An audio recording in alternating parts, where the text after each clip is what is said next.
एक गरीब लड़की नूर मगर बहुत खूबसूरत थी। एक वीरान हवेली में अकेले काम कर रही थी। उस हवेली में एक जिन्न कई सौ साल से किसी खूबसूरत लड़की की तलाश में था। जिन्न ने नूर को दौलत का लालच दिया और उसकी मोहब्बत में सब कुछ भूल बैठा। जो उसने उस मासूम लड़की के साथ किया, उसे देखकर आपकी रूह कांप जाएगी। यह कहनी है, नूराबाद के एक पुराने मिट्टी के घर में रहने वाली नूर की जिंदगी किसी परी जैसी नहीं। उसके चेहरे पर मासूमियत और आंखों में रोशनी तो थी, लेकिन हालात ने उसकी मुस्कुराहट चुरा ली थी। उसका हर दिन एक जद्दोजहद था। बीमार माँ की देखभाल, खाली बर्तन, टूटी हुई छत और दिल में पलती उम्मीद की। नूर की माँ फातिमा बीवी एक नेक दिल औरत थी, मगर पिछले 4 सालों से बीमार बिस्तर पर पड़ी थी। शरीर जजर, दवा के पैसे नहीं और कोई करीबी रिश्तेदार पास भी नहीं आता था। घर के खर्च का कोई जरिया नहीं था। कई रातें यूं ही भूखे पेट गुजर जाती, मगर नूर कभी भी अपने रब से शिकवा ना करती। हर सुबह नूर फजर की अजान पर उठती, अपने पुराने से जाना नमाज पर सजदा करती, फिर कुरान पाक की तिलावत करती। उसकी दुआओं में एक ही इल्तजा होती, या अल्लाह मेरी माँ को शिफा दे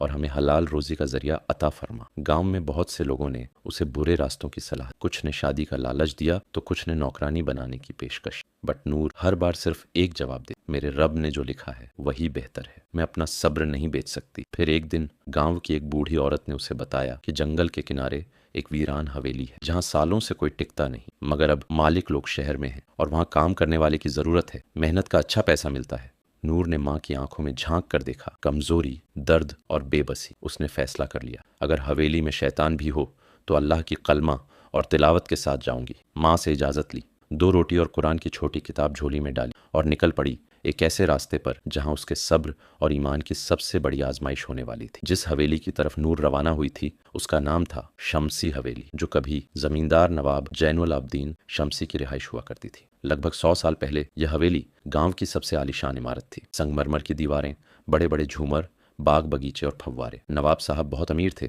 मगर उनकी एक ही औलाद थी, एक लड़की जुलेखा। कहते हैं कि जुलेखा बेमिसाल हुस्न वाली मगर बहुत घमंडी थी। एक दिन उसकी शादी एक शरीफ मगर गरीब लड़के से तय हुई जिसे वह पसंद नहीं करती थी। उसी रात जुलेखा ने खुद को हवेली के सबसे ऊपरी कमरे में बंद कर लिया और सुबह उसकी लाश झूमर से लटकी हुई मिली। मगर अजीब बात यह थी कि उसके चेहरे पर गुस्से की शिकन थी, जैसे वो मरने के बाद भी किसी से नफरत कर रही हो। उसके बाद उस हवेली में अजीब घटनाएं होने लगीं। नौकर चाकर गायब होने लगे, कुछ पागल हो गए, कुछ बड़बड़ाते हुए जंगलों में भटकते पाए गए। गांव के बुजुर्ग बताते हैं कि हवेली की दीवारों में किसी ने काले इल्म का सहारा लेकर जिन्नात को कैद किया था, जो अब आजाद घूमते हैं। कई लोगों ने दावा किया कि रात के वक्त हवेली से किसी लड़की की रोने की आवाजें आती हैं। कुछ ने झरों से किसी सफेद लिबास वाली औरत को देखे जाने की बात कही। गांव में बच्चे हवेली के पास जाने से डरते थे और बड़े लोग दूर से ही सलाम करके गुजरते थे। कहते हैं जो भी वहां काम करने गया ज्यादा दिन नहीं टिक सका। कुछ ने डर के मारे छोड़ दिया और कुछ हमेशा के लिए गायब हो गए।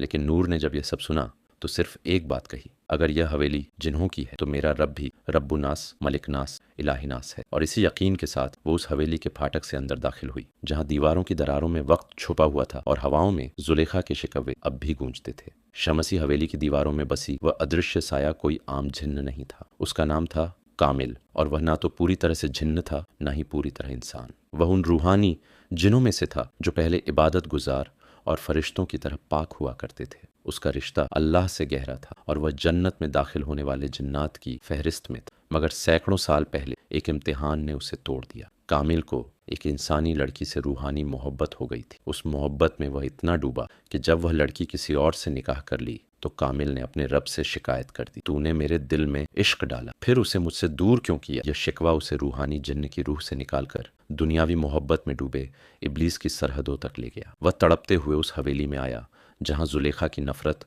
और मौत की बद्दुआ से हवेली की दीवारें पहले ही शैतानी ताकतों से भर चुकी थी। वहां कामिल सालों तक अकेला भटकता रहा, एक ऐसी रूह जो मोहब्बत के नाम पर टूटी हुई थी। जब नूर पहली बार हवेली में दाखिल हुई तो उसकी आवाज़, उसकी तिलावत, उसका सब्र, यह सब कामिल के उस टूटे हुए वजूद में सुकून की तरह उतरने लगे। वो हर रोज छुप कर उसे देखता, जब वह माँ के लिए तसब्बा पढ़ती, जब वह झाड़ू लगाते वक्त कुरान की आयतें बुदबुदाती, जब वह रात में आंसुओं के साथ दुआ मांगती। कामिल के लिए यह कोई आम लड़की नहीं थी।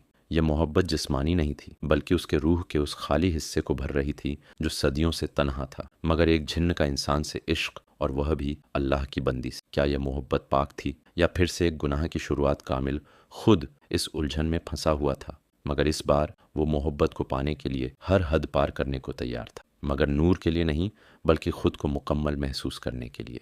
और यहीं से शुरू हुआ एक ऐसा सफ़र जहां मोहब्बत और मखलूक़ात का फ़र्क मिटने लगा।